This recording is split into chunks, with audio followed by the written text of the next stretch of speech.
Então nós louvamos ao Senhor pelo teu servo, por tê-lo trazido aqui, pelo ensino correto, preciso, cheio do Espírito Santo que nós ouvimos durante esses dias. Agradecemos ao Deus pela disposição dele de estar conosco. Pedimos ao Senhor uma bênção especial para a Igreja Batista Redenção, que também se reúne para glorificar o teu nome. Que o Senhor cuide daqueles irmãos, que o Senhor também cuide da família do pastor Marcos nesses dias em que ele está fora de casa, e abençoa o teu servo, Pai, mais uma vez em que ele está aqui com a gente pregando a palavra do Senhor. Que o Senhor encha ele com a tua graça e prepare o nosso coração para sermos devidamente alimentados por ti. Amém. Essa é a nossa oração no nome de Jesus. Amém. Amém. Bom dia, irmãos. Obrigado, pastor Marcos, pela apresentação tão carinhosa. É uma alegria também para mim estar aqui. O pastor Marcos Perim, eu estou tentando levá-lo também à minha igreja lá em São Paulo. Vamos ver se vai dar certo para um congresso que nós temos, um congresso de jovens. Acontece em julho. E estamos tentando ver se vai dar certo levar o pastor Marcos Perim para estar conosco lá, falando sobre esses assuntos tão atuais aí que tem nos incomodado tanto, né, pastor Marcos? Que é relacionado a ideologia de gênero, marxismo cultural e todas essas coisas que têm assolado a sociedade como um todo e têm entrado na igreja de forma tão sutil. Então acho que o pastor Marcos Perim tem estudado bastante essas coisas. Eu assisti uma de suas preleções sobre isso e queremos levá-lo lá para São Paulo, se vocês permitirem, né? Então espero que vocês deixem o pastor Marcos sair um pouquinho para estar lá com a gente lá na Igreja Batista Redenção. Irmãos, muito obrigado de antemão por toda a hospitalidade, todo o carinho, todo o afeto de vocês. Vocês são muito simpáticos e também vocês são pessoas que são muito fáceis, facilitam muito o nosso trabalho de comunicação, porque o preletor, o pregador, muitas vezes encontra dificuldades não na tarefa de falar, mas encontra dificuldades no público que recebe aquilo que é dito. E há públicos, há congregações que são muito difíceis de nós falarmos, porque são desatentos, são distantes, são desinteressados, às vezes até são desrespeitosos, ficam conversando o tempo todo, conversas paralelas, uma confusão enorme. Eu já tive que parar de pregar em algumas igrejas para dar bronca, como visitante, hein? Tive que parar para dar bronca, para mandar todo mundo ficar quieto. Ameacei, falei, se vocês continuarem assim eu vou embora, né? Enfim, mas isso está muito longe do que acontece com vocês aqui. Eu tenho notado que vocês são muito atenciosos, muito interessados, e isso facilita muito o trabalho de quem está aqui na frente. Facilita bastante porque serve como estímulo, dá um entusiasmo maior e reflete algo do grau de maturidade espiritual e dos interesses dos irmãos. Então fico muito feliz por isso. Me senti muito bem nesses dias aqui, tenho me sentido muito bem com vocês, me sinto muito em casa aqui, e quero agradecer a vocês por essa forma como vocês têm me recebido aqui nesses dias. Meus queridos, eu gostaria de compartilhar com vocês um trecho de Apocalipse, que fica no capítulo 2, Apocalipse 2, eu quero compartilhar com vocês os versículos 1 a 7, esse texto é bastante conhecido e há várias lições que podem proceder desse texto, mas eu quero destacar uma lição, e nós vamos realçar essa lição e os pontos conectados a ela. Veja aí o que diz Apocalipse 2, versículos 1 a 7. Diz assim, Apocalipse 2, versículos 1 a 7. É a carta à igreja de Éfeso. Diz assim: escreve ao anjo da igreja em Éfeso: assim diz aquele que tem as 7 estrelas na mão direita e anda no meio dos 7 candelabros de ouro. Conheço tuas obras, teu trabalho e tua perseverança. Sei que não suportas os maus e que puseste à prova os que se dizem apóstolos, mas não são, e descobriste que são mentirosos.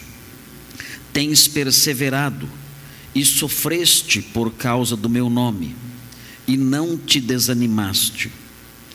Tenho, porém, contra ti o fato de que deixaste o teu primeiro amor.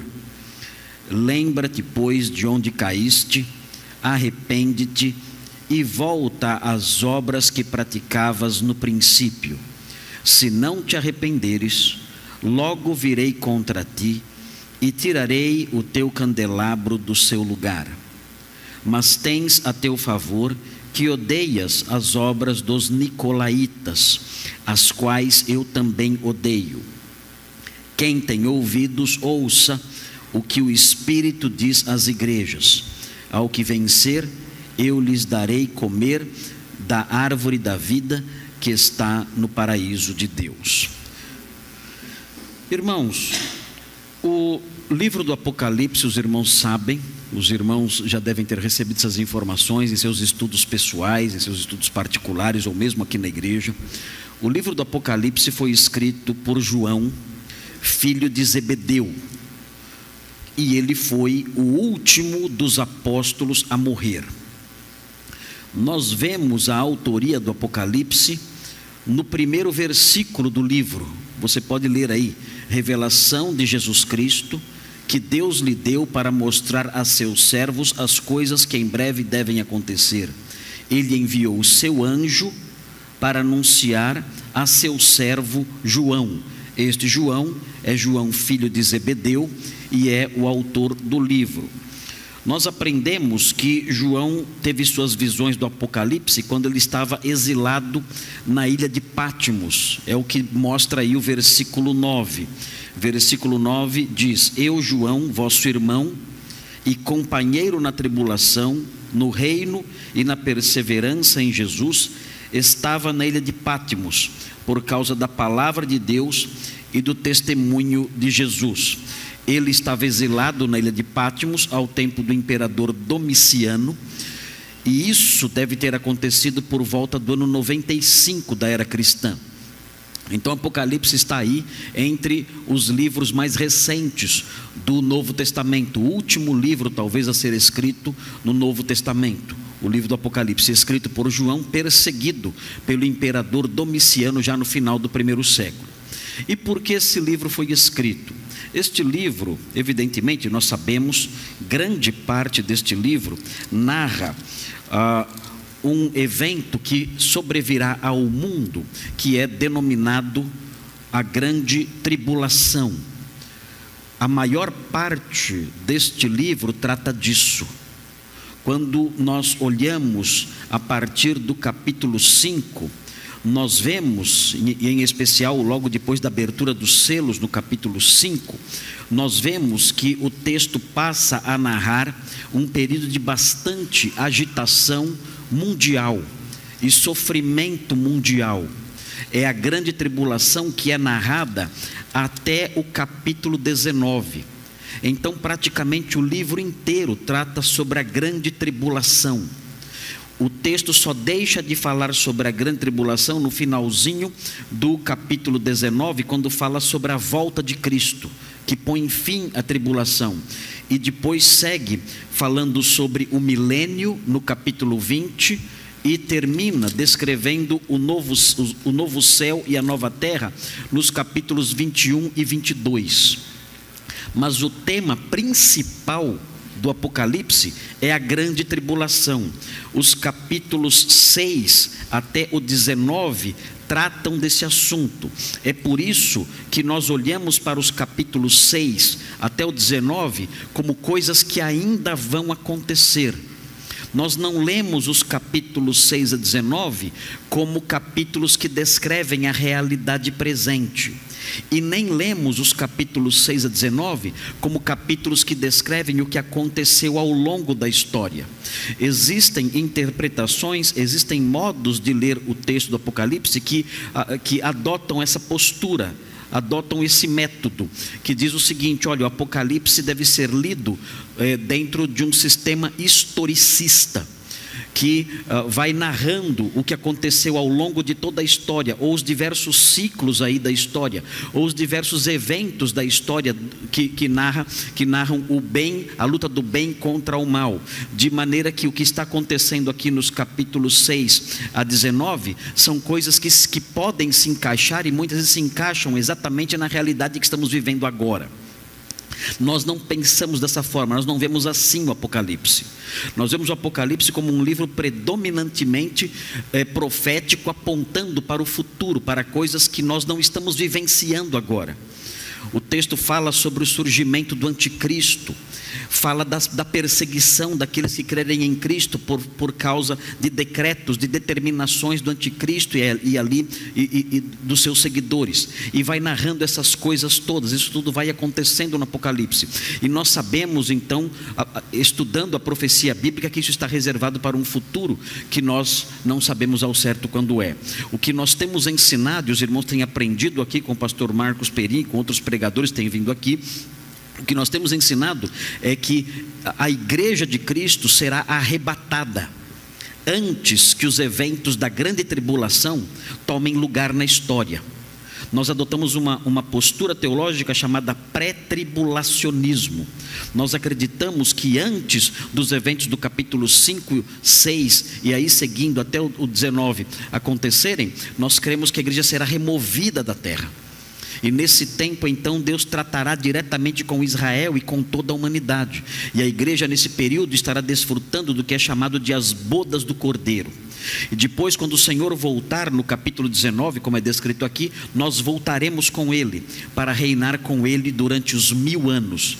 E depois dos 1000 anos, então, entraremos no novo céu e na nova terra, quando é o que Santo Agostinho chama de o fim sem fim. É quando a história acaba, mas não acaba, é um fim sem fim. O capítulo 2, que nós lemos, o texto que nós lemos, é um texto que não é profético, é um texto exortativo, assim como o capítulo 3 também é.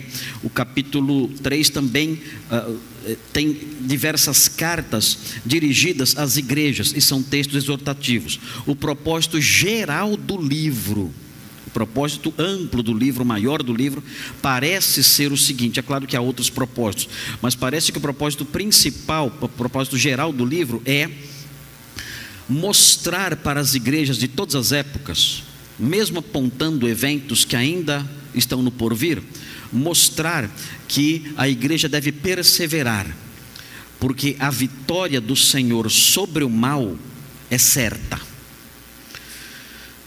Nós temos que lembrar essa lição sempre. Se os irmãos olharem a estrutura do livro do Apocalipse, os irmãos verão que antes das tribulações todas que acontecem a partir do capítulo 6, os irmãos verão que existe um quadro no capítulo 5 que é um quadro celeste. E nesse quadro celeste do capítulo 5 você vê Deus no seu trono. E é muito importante, antes de começar a estudar as tribulações que hão de vir, permear a nossa mente, injetar na nossa mente essa noção de que, ainda que as tribulações todas aconteçam e o mundo pareça entrar num estado de caos completo, é bom lembrar que isso não significa que Deus está fora do seu trono.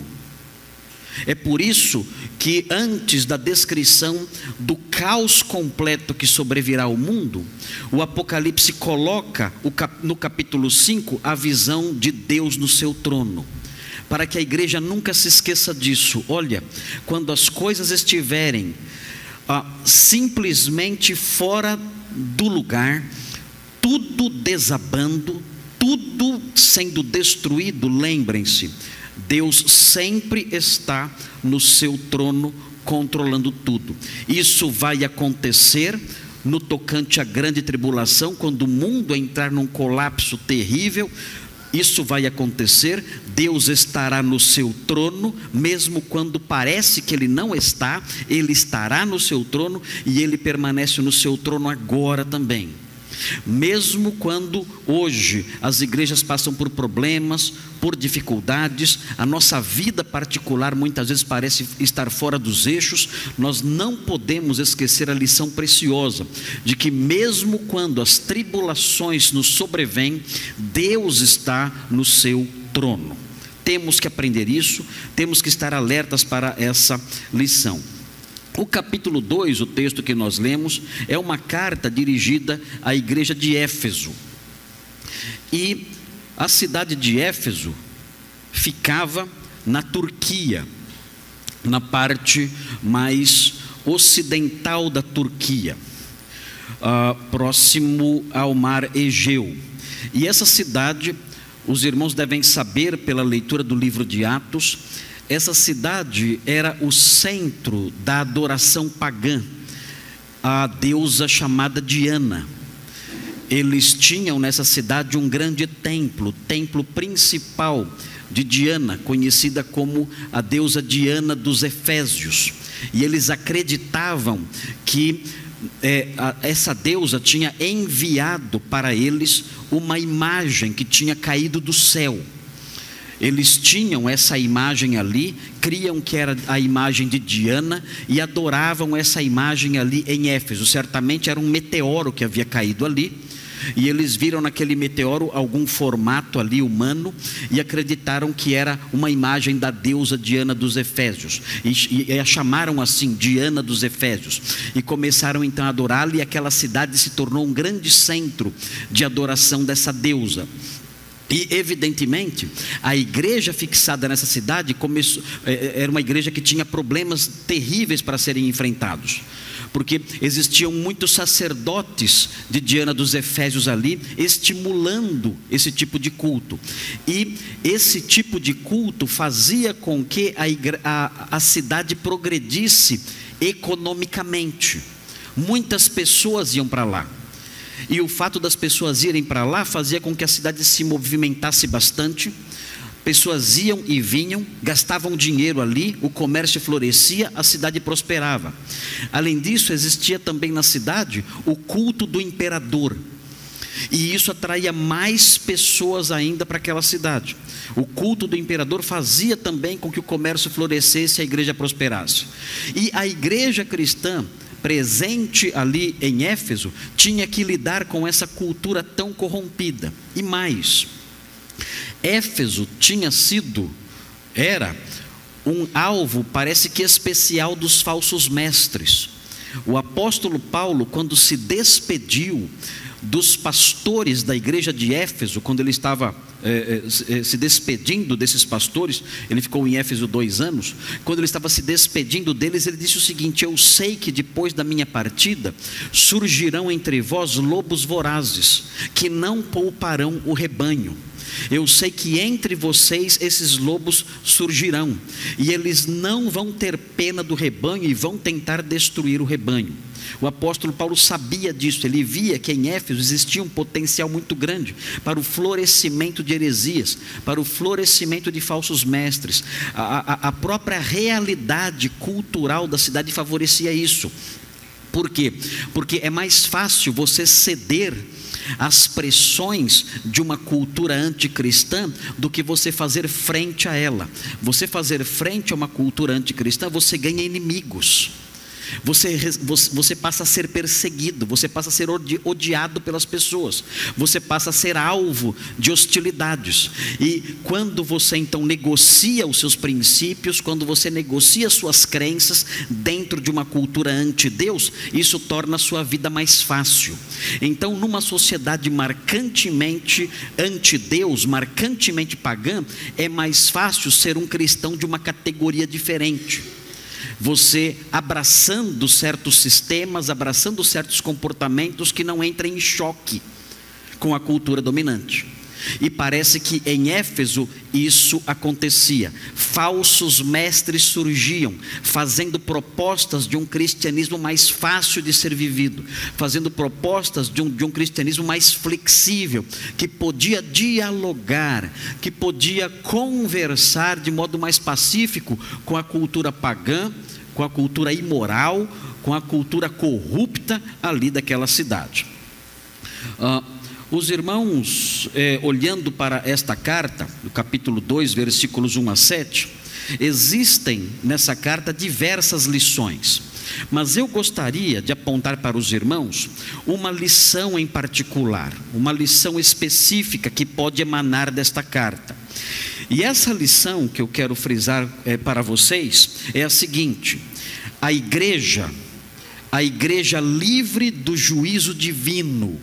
Porque notem bem, uma igreja pode ser alvo do juízo divino. Deus pode punir uma igreja. Isso acontece. Deus não pune uma igreja com a perdição eterna, mas Deus pune uma igreja com a sua mão disciplinadora, o seu castigo paternal. Isso também é juízo. Não é um juízo no campo soteriológico, mas é um juízo aplicado em família. E o Senhor Jesus muitas vezes faz isso. Quando é necessário, o Senhor faz isso. Ele aplica o seu juízo à igreja. E nós aprendemos nessa carta, entre outras coisas, que a igreja livre do juízo divino é aquela que ouve as determinações do Supremo Pastor. Somente a igreja que ouve as determinações do seu Supremo Pastor é uma igreja segura, que estará sempre distante e livre do juízo divino. Nós temos que, como igreja, esta igreja aqui, a minha igreja em São Paulo, nós temos que voltar as nossas atenções de maneira bastante detida para aquilo que o nosso Supremo Pastor diz. Nós temos que ouvir com muita atenção o que ele diz. Nós não podemos seguir outras vozes, mas ouvir apenas o que ele diz, porque se isso não acontecer, nós poderemos, como igreja, como comunidade local de fé, nós podemos ser atingidos pela mão do Senhor, que é o Supremo Pastor, que é o bispo da igreja e que pune o seu povo quando isso se faz necessário. Existem aqui no texto que nós lemos 3 fatos que mostram isso. 3 fatos que mostram que a igreja livre do juízo divino é aquela que ouve as determinações do seu Supremo Pastor. Quais são esses fatos? Olhando aqui para o texto, observem o versículo 1. O primeiro versículo mostra o primeiro fato que realça a verdade de que a igreja que é livre do juízo divino é aquela que ouve as determinações do seu Supremo Pastor. Vejam o que diz o versículo 1. O texto diz assim: escreve ao anjo da igreja em Éfeso, ou aqui o mensageiro da igreja, a quem diga que é o líder da igreja, porque a palavra angelos significa mensageiro, e é possível que seja uma referência ao líder da igreja que tinha como função principal levar a mensagem, talvez o pastor da igreja. E ele diz: assim diz aquele que tem as 7 estrelas na mão, e mais, e anda no meio dos 7 candelabros de ouro. O que significam essas coisas? O que está sendo dito aqui para esse pastor, o pastor de Éfeso? O que significa, o que é a referência àquele que tem 7 estrelas na mão direita e anda no meio dos candelabros. Vejam o versículo 12. No versículo 12, nós encontramos uma explicação para essas figuras. O texto diz que João virou-se para ver quem falava com ele. E prossegue o texto dizendo: ao me voltar, vi 7 candelabros de ouro. E no meio dos candelabros havia alguém semelhante a um ser humano, vestindo uma túnica longa e uma faixa de ouro na altura do peito. Sua cabeça e os cabelos eram brancos como a lã, tão brancos como a neve, e seus olhos como uma chama de fogo. Seus pés eram parecidos com um metal brilhante, refinado em uma fornalha, e sua voz era como a voz de muitas águas. Na mão direita ele segurava 7 estrelas, e da sua boca saiu uma espada afiada de 2 gumes. Seu rosto brilhava como o sol no seu fulgor. Esse texto faz a primeira alusão às estrelas e aos candelabros. João se virou para ver quem falava com ele e percebeu que a pessoa que estava ali falando com ele era alguém que estava caminhando entre 7 candelabros e que ele tinha 7 estrelas na mão. E na sequência, no versículo 17, 18 e 19, nós aprendemos que esse personagem que andava entre os candelabros e que tinha as estrelas na mão é o próprio Senhor Jesus Cristo. Aquele que vive, foi morto, mas agora está vivo para sempre. E o versículo 20 explica o significado dessas figuras. O versículo 20 diz: este é o mistério das 7 estrelas que viste na minha mão direita, e dos 7 candelabros de ouro. E ele explica então: as estrelas são os anjos das 7 igrejas, e os 7 candelabros são as 7 igrejas. Este é o significado do símbolo presente no versículo 1. O versículo 1 diz que ele anda no meio dos 7 candelabros de ouro e que ele tem as estrelas na sua mão direita. Qual é o significado disso então? Esse é o primeiro fato que deve chamar a nossa atenção, conectado à verdade de que a igreja que é liberta ou é livre do juízo divino é aquela que ouve a voz do seu supremo pastor. Esse versículo, o versículo primeiro, mostra que o Senhor Jesus é o supervisor e o controlador da igreja. Ele anda entre os candelabros. Meus irmãos, nós não somos somente uma associação religiosa. Nós não somos isso, apenas isso. Nós não somos apenas um grupo que segue uma religião antiga. Nós não somos apenas isso.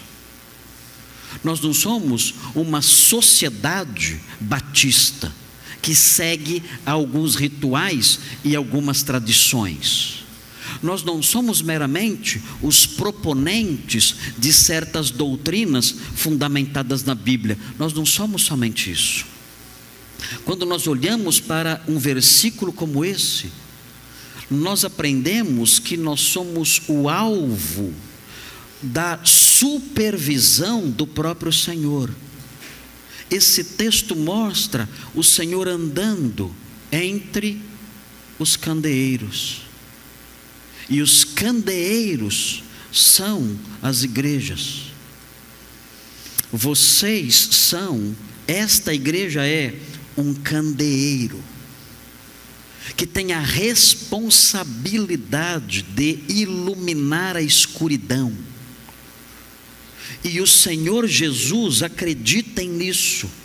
A palavra de Deus mostra isso. O Senhor Jesus caminha entre vocês. Ele é o visitante silencioso. Ele é o convidado silencioso. Ele é o pastor silencioso que caminha entre nós, supervisionando o que fazemos aqui, supervisionando nossas conversas, supervisionando o que é dito neste púlpito, supervisionando os nossos trabalhos, supervisionando a nossa postura, a nossa conduta, o nosso papel, a nossa responsabilidade como igreja. Ele se assenta em cada banco e Ele observa cada adorador aqui presente. Ele não nos deixa à mercê de nós mesmos. Não, Ele está presente no meio do seu povo. E Ele mantém os seus pastores em sua mão, controlando-os ali também. E ele anda entre os candelabros, observando tudo o que acontece na igreja que Ele fundou. Nós temos que ter a consciência clara de que o Senhor está presente no nosso meio, de que nós não somos apenas um grupo de amigos que se reúne movidos pelos mesmos interesses. Nós somos o povo de Deus e Ele está aqui presente, não somente consolando, não somente ensinando, não somente exortando, mas Ele está presente também como um episcopos supremo, um supervisor supremo, observando a conduta da sua igreja. E se nós quisermos nos livrar ou não cair no seu terrível juízo, nós temos que ter consciência disso. O Senhor está entre nós e o seu olhar de supervisão não dorme, Ele constantemente nos observa. Mas há uma segunda verdade presente nesse texto, uma segunda verdade que mostra que a igreja que está livre do juízo divino é aquela que ouve o seu Senhor. E a segunda verdade está no versículo 2, 3 e 6. E essa verdade é a seguinte: o Senhor avalia com justiça o procedimento da sua igreja. Ele caminha entre os candelabros, Ele observa tudo e Ele avalia com justiça o procedimento da igreja. Vejam o que o Senhor diz nos versículos 2 e 3. Conheço tuas obras. Ele nos observa, Ele nos vê, Ele está aqui agora. Ele está aqui agora supervisionando esta igreja, caminhando entre nós. Ele está aqui agora. Seus olhos estão sobre nós. E por ter seus olhos sobre nós, Ele conhece as nossas obras, conhece o que estamos fazendo. E a palavra que vem a seguir é uma palavra positiva, uma palavra de elogio. Ele diz: conheço tuas obras, teu trabalho e tua perseverança. Alguns pensam isso aqui é algo relacionado diretamente ao anjo da igreja, que talvez seja o pastor ou um outro líder ali responsável ali por aquela igreja ali em Éfeso. E isso é verdade. Nós vemos que essas palavras são dirigidas primariamente a esse líder, ao anjo da igreja. Mas quando nós olhamos para o versículo 7, nós percebemos que esse líder não é o único alvo dessas palavras, porque o versículo 7 diz: quem tem ouvidos, ouça o que o Espírito diz às igrejas. Ou seja, se existe um alvo primário, existe um alvo secundário também, que é a igreja como um todo. O Senhor conhece as nossas obras. O texto fala que a igreja de Éfeso era uma igreja que trabalhava e perseverava. Não era fácil perseverar em Éfeso. Não era fácil perseverar em Éfeso porque havia esse apelo pagão terrível, perseguições, ataques ali contra a igreja. Nós sabemos que o apóstolo Paulo teve que fugir de Éfeso, porque houve um grande levante popular, as pessoas hostilizando ali os mensageiros do evangelho, e eles perseveravam no meio daquele trabalho. E mais, vejam o versículo 2 na sequência: sei que não suportas os maus e que puseste à prova os que se dizem apóstolos, mas não são, e descobriste que são mentirosos. Vejam que igreja excelente.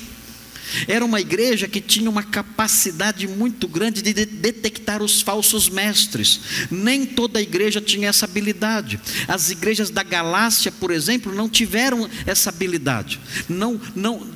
Paulo teve que escrever a carta aos Gálatas para exortá-los acerca disso, porque eles estavam acolhendo falsos mestres. A igreja para quem Judas escreve, nós vemos que era uma igreja que estava também acolhendo falsos mestres. A igreja de Corinto, nós aprendemos, temos indícios claros ali de que essa igreja também estava acolhendo falsos mestres. Mas a igreja de Éfeso não era assim. A igreja de Éfeso tinha aprendido a duras penas a combater falsos mestres. Existiam falsos apóstolos ali. Quem eram os falsos apóstolos? Aqueles que tinham se nomeado apóstolos. Se alguém se nomeia apóstolo, esse alguém é falso apóstolo. É muito fácil descobrir um apóstolo falso. É só perceber quem foi que o nomeou. Se foi ele próprio, pronto, cai aqui em Apocalipse 2:2. É um falso apóstolo. Eu me nomeei apóstolo, eu decidi que eu sou apóstolo. Ok, então você é um falso apóstolo. E o líder da igreja de Éfeso havia detectado isso e descobriu que eles eram mentirosos, e os afastou certamente ali da igreja. O texto no versículo 3 diz: tens perseverado e sofreste por causa do meu nome e não te desanimaste. Sofrimento, perseguição, ataques, injustiças. O versículo 6 mostra que havia um grupo perigoso naqueles dias. Vejam: mas tens a teu favor que odeias as obras dos nicolaítas, as quais eu também odeio. Os nicolaítas, dizem aí os comentaristas e historiadores, dizem que os nicolaítas eram um grupo que tinha uma proposta de diálogo mais leve com a cultura pagã, dizendo que os crentes podiam participar inclusive de festas idólatras e até se envolver com imoralidades. A heresia nicolaíta parecia envolver essas coisas: envolvimento do crente com o paganismo e envolvimento do crente com a imoralidade também ligada ao paganismo. No entanto, a igreja de Éfeso, os líderes de Éfeso, os membros de Éfeso haviam rejeitado esse grupo, rejeitado essa seita e colocado essas pessoas para correr. Jesus vê isso. Ele olha para isso e vê isso como algo positivo. É impressionante a avaliação que Jesus faz dessas coisas, porque hoje em dia a igreja que rejeita falsos mestres e heresias é considerada uma igreja sem amor, é considerada uma igreja radical. A ideia presente hoje em dia é que a igreja tem que acolher tudo, ela tem que ser mais flexível, ela tem que abrir mais a cabeça, ela não pode ser fundamentalista, ela tem que ter a mente mais aberta para novas ideias, e tem que ser mais tolerante com outras propostas. Essa é a ideia presente.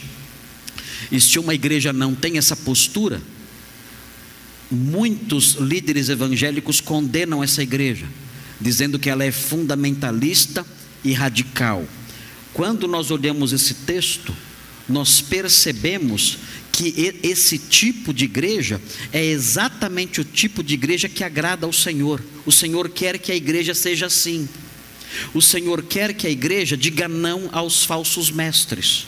O Senhor quer que a igreja tenha um discurso rígido contra a mentira. O Senhor quer que a igreja ponha para correr os nicolaítas, os grupos de falsos crentes, os que propõem coisas mentirosas e perigosas. Nós aprendemos que esse tipo de igreja é a igreja que o Senhor quer. O Senhor é radical, o Senhor é fundamentalista, Ele quer que a igreja seja assim. Ele não quer que nós sejamos tolerantes. Ele quer que nós olhemos para essas coisas e digamos: não, fora com isso, nós não aceitamos isso, isso não se harmoniza com a verdade, isso não se harmoniza com a revelação de Deus, isso tem que ser rejeitado por nós e nós não aceitaremos isso em hipótese alguma.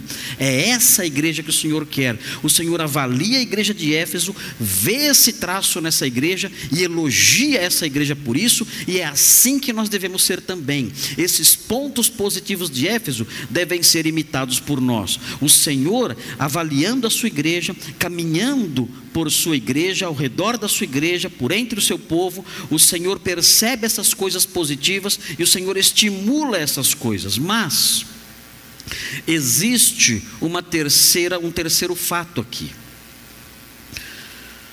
A igreja que se livra do juízo divino é aquela que ouve a palavra do Supremo Pastor. E nós percebemos isso também no texto, diante do terceiro fato que aparece aqui.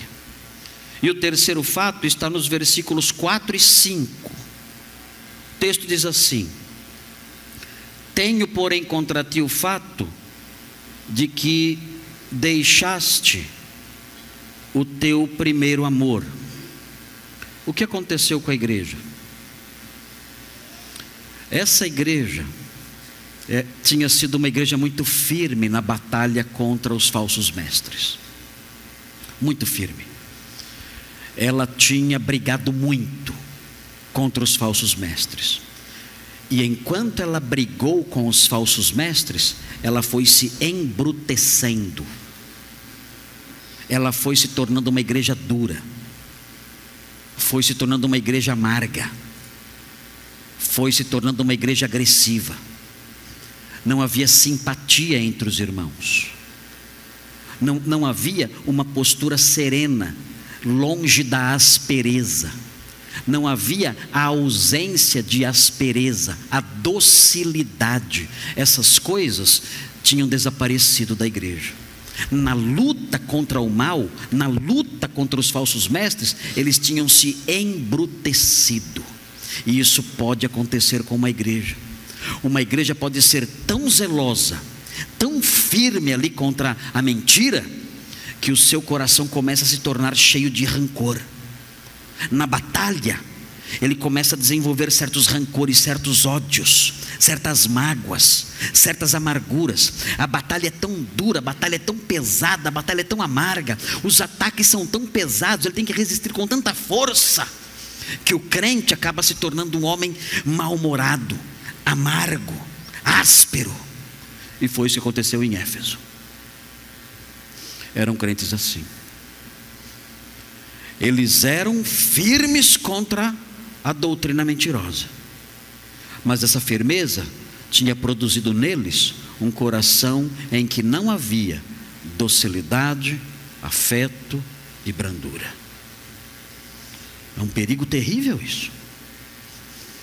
Todos estamos sujeitos. Eu conheço homens assim, conheço pessoas assim, que se tornaram amargas e pesadas demais por causa da luta da fé. O texto diz no versículo 5: lembra-te, pois, de onde caíste, arrepende-te e volta às obras que praticavas no princípio. O Senhor reprova e pune a obstinação da igreja. Ele diz: vocês se tornaram duros demais, vocês têm que me ouvir agora. Voltem a ser pessoas serenas, brandas e amáveis. Voltem a praticar aquele amor que vocês praticavam no começo. Voltem a se tratar com simpatia e com docilidade, porque vocês se embruteceram demais. E ele diz: se vocês não voltarem às práticas iniciais, eu vou trazer um juízo especial sobre vocês. E ele diz qual é? Ele diz: se não te arrependeres, versículo 5, virei contra ti e tirarei o teu candelabro do seu lugar. O que ele iria fazer?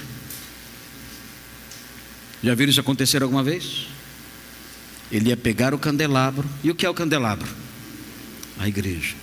Ele ia pegar o candelabro e ia tirar dali. Aquela igreja desapareceria.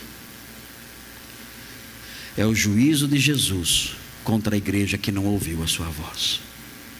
É o juízo de Jesus contra a igreja que foi zelosa pela sã doutrina, mas nesse processo se embruteceu e deixou de amar, e deixou de mostrar amor pelas pessoas. O que nós tiramos disso para nós agora, hoje? O que esse texto ensina para nós hoje em termos práticos? Em primeiro lugar, importante, cada crente aqui deve apoiar qualquer atitude da igreja contra a heresia e contra o pecado. Sempre que a igreja se levantar contra a heresia, contra o pecado e a heresia, para remover essas coisas do seu meio, todos os crentes devem apoiar isso, porque o Senhor Jesus quer que isso seja feito. Recentemente em nossa igreja, nós tivemos que expulsar um homem que estava se voltando para a numerologia bíblica. É uma espécie de cabala cristã. E fomos exortá-lo, e o exortamos diversas vezes. Por cerca de 2 anos nós o exortamos, mostrando a ele: isso é errado, isso é uma falsa doutrina, isso leva a conclusões doutrinárias perigosas. E ele não ouviu.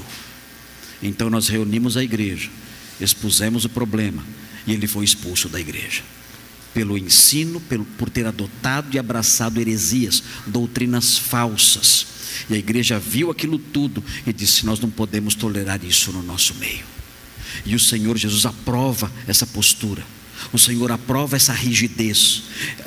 O texto do capítulo 2 mostra isso, que o Senhor quer que a igreja faça isso e seja severa e rígida com aqueles que pregam a mentira. E cada crente aqui nesta igreja tem que apoiar essa postura, tem que incentivar essa postura de rigidez contra o pecado e contra a heresia.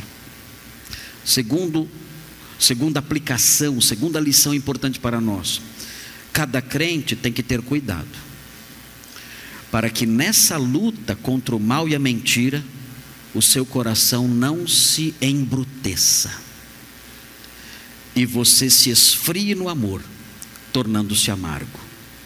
A igreja tem que ser rígida contra o mal, mas não pode perder o amor, a ternura, a brandura, a docilidade. A igreja tem que ser amável. O homem que procura alimento tem que chegar aqui e se sentir acolhido, num ambiente de calor, de alegria, de amizade. O crente cansado, que passou a semana toda num meio tão hostil, ele tem que chegar aqui e encontrar sorrisos de simpatia, abraços fraternais, amizades sinceras, um tratamento dócil. O crente que não age assim peca contra o Senhor, abandonou o seu primeiro amor. O crente tem que ser, mesmo na sua luta contra a heresia, ele tem que ser uma pessoa simpática, dócil, mansa, perdoadora, amiga, acolhedora. É assim que o Senhor quer que a sua igreja seja, uma igreja firme, dura contra o mal, mas ao mesmo tempo uma igreja branda, amorosa, simpática e cheia de docilidade. Terceiro lugar, se o seu amor pelos crentes já está frio, então faça o que Jesus manda fazer: arrependa-se e passe a realizar atos que expressem amor genuíno. Olhe para si e diga: Senhor, o meu amor se esfriou. Eu estou com os meus irmãos, estou de cara fechada. Eu estou com os meus irmãos, estou de cara amarrada.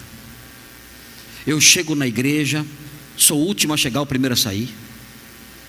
Não quero manter comunhão com ninguém. Não tenho interesse em me aproximar de ninguém. Eu estou cansado, estou amargurado, estou descontente com algumas coisas que eu vejo. E eu quero pedir que o Senhor me perdoe. E eu quero pedir que o Senhor me ajude para que eu volte à prática das primeiras obras. Que o Senhor reacenda em mim o amor pela minha igreja, o amor pelos meus irmãos, e eu volte àquilo que o Senhor quer que eu seja. E em quarto lugar, lembre-se que as orientações dadas nesse capítulo, nesse trecho que nós lemos, acerca da firmeza na verdade e acerca da firmeza no amor, são dadas pelo Espírito de Cristo. O Espírito diz isso às igrejas. Não são palavras do pastor, não são palavras que nós inventamos para estimular a igreja ou para criar um certo modelo eclesiológico ou eclesiástico. São palavras ditas pelo Espírito de Cristo, e nós não podemos resistir ao seu Espírito. Vamos orar pedindo a Deus que crie essas coisas em nós. Senhor Deus, muito obrigado por essa lição da igreja de Éfeso. Nós queremos pedir que essas lições entrem no nosso coração. Nós também vivemos numa sociedade como aquela sociedade de Éfeso. E pode acontecer, Senhor, de nós termos que enfrentar uma luta muito difícil como crentes que somos. E pode acontecer de nós nos tornarmos flácidos demais e tolerantes demais, e baixar a guarda para não recebermos tanta oposição e tantos ataques. Ajuda-nos, Senhor, para que em nossa igreja não sejamos assim, mas que permaneçamos firmes, lutando pela verdade, pela pureza, pela sua palavra, mesmo num ambiente hostil, mesmo pagando um preço alto. Ajuda-nos nisso. E ajuda-nos também para que nessa luta nós não nos embruteçamos.